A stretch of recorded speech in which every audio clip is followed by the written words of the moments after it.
सादर नमन, बराबरों का नमस्ते और छोटों को बहुत सारा प्यार। आज का यह दिन कई संदर्भों में हमारे लिए महत्वपूर्ण है। मैं खुद आर्य समाज और डीएवी परिवार का हिस्सा रही हूँ।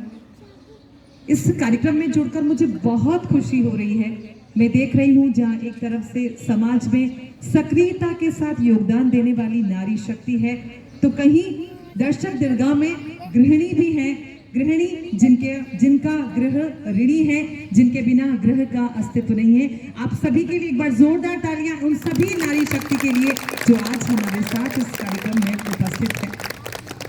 आर्य समाज की धारा महान, आर्य समाज की धारा महान, गाती कलकल गौरव गान, ऋषि दयानंद के विचारों का उत्थान। देखिए किस तरह से हुआ नारी का सम्मान, देखिए किस तरह से हुआ नारी का सम्मान।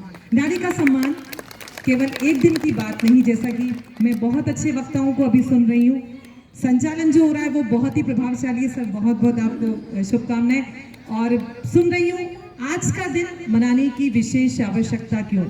अगर हम ऐतिहासिक संदर्भों में चलें, अगर हम वैदिक सभ्यता में चलें, तो आपने देखा होगा और जो वेद पाठी हैं उन्होंने पाया कि उस समय नारी समाज में बराबरी का हक रखती थी। चाहे हवन हो, चाहे पूजा हो, चाहे कोई भी अनुष्ठान हो, वेदों में नारी का स्थान बराबरी का था। फिर क्या कुछ घटा मध्यकाल में आक्रांता और देश की बदलती परिस्थिति में नारी को हमने पर्दों में रखना शुरू कर दिया और धीरे धीरे कई तरह के अंधविश्वासों को जन्म दिया कि नारी ना पूजा की अधिकारिणी है, ना यज्ञोपवीत की, और ना ही वेदों का अध्ययन करना उसके लिए उचित होगा। कहीं ना कहीं यह भावना रही होगी कि समाज का यह पहिया बराबरी पर ना आ जाए और कुरीतियां चलती रही और नारी दर परत पर्दों में ढकती चली गई। पर्दों में चलने के बाद न केवल उसकी भावनाएं कुंठित हुई, वरन वह शिक्षा से भी दूर होती चली गई। तभी भारत के मंच पर एक ऐसी शक्ति का उदय होता है जिसे हम ऋषि दयानंद के नाम से जानते हैं, जिनके मन में बचपन से यह भावना थी। मूर्ति पूजा का उन्होंने विरोध किया, लेकिन मैं मानती हूँ कि मूर्ति पूजा के साथ वे समाज की इस तबके के लिए भी देवता बनकर, देवदूत बनकर आए। हम सब ने पढ़ा कि गुरु बिरजानंद जी के वो शिष्य बने और अपनी शिक्षा दीक्षा पूरी करने के दौरान जब वो एक से लौंग लेकर उनके पास गए तो उन्होंने कहा कि मुझे ये नहीं चाहिए, तुम समाज के लिए काम करो। और उसी अध्ययन के दौरान दयानंद जी ने ये पाया कि वैदिक सभ्यता में तो नारी का बड़ा महत्वपूर्ण स्थान था और उन्होंने वहीं से उस बात को उठाया और नारी को बराबरी का शिक्षा देने के लिए उन्होंने प्रेरित किया।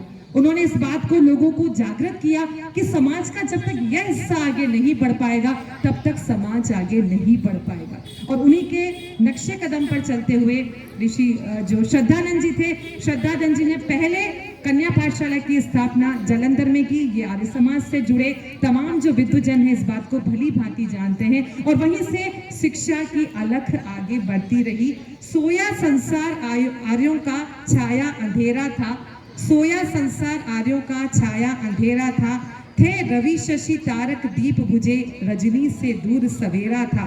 तब किया आपने ज्योति दान, हे दयानंद ऋषिवर महान, तब किया आपने ज्योति दान, हे दयानंद ऋषिवर महान। नारी को गृहिणी लक्ष्मी उसी ने पुकारा था, नारी को गृहिणी लक्ष्मी उसी ने था पुकारा, नारी को अंधकारों के बंधन से बाहर था निकाला, दिया उसे समाज में सम्मानित स्थान, हे दयानंद ऋषिवर महान, हे दयानंद ऋषिवर महान। और आज जो हम पढ़ पा रहे हैं, आप मुझे सुन पा रहे हैं या जो मैं कुछ बोल के आपको समझा पा रही हूँ, हम नारियों को तो इस बात को समझना चाहिए कि दयानंद नाम की एक शक्ति का उदय हुआ और वो हमारे लिए उस रजनी में एक ऐसा सूरज बन के आई जिसने हमें बहुत ही गौरव का स्थान दिला दिया।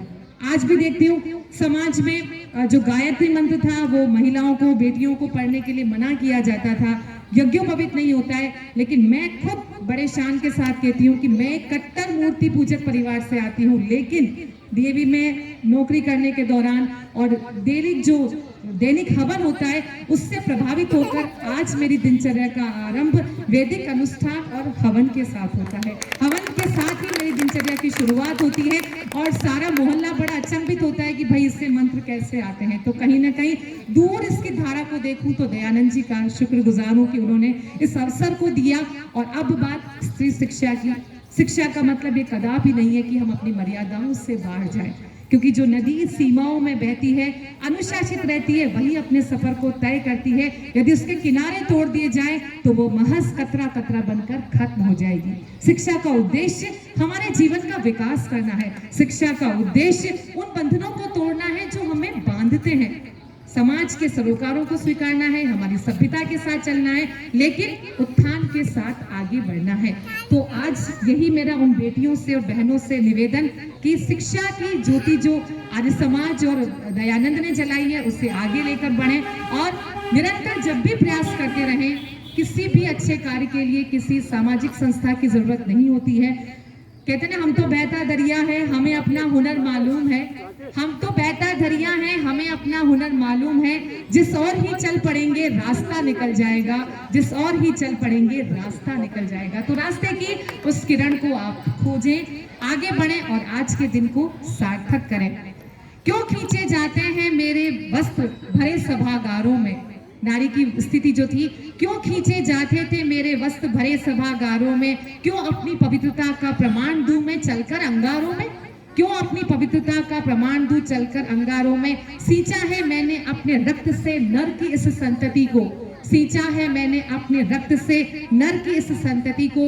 मेरा साथ बढ़ना तुम्हें स्वीकारता है, संभालना उन्नति को, संभालना उन्नति को। आप सभी ने बहुत ध्यान से सुना, आप सभी का दिल से एक बार फिर से शुक्रिया। बहुत बहुत धन्यवाद आदरणीय मधु जी का।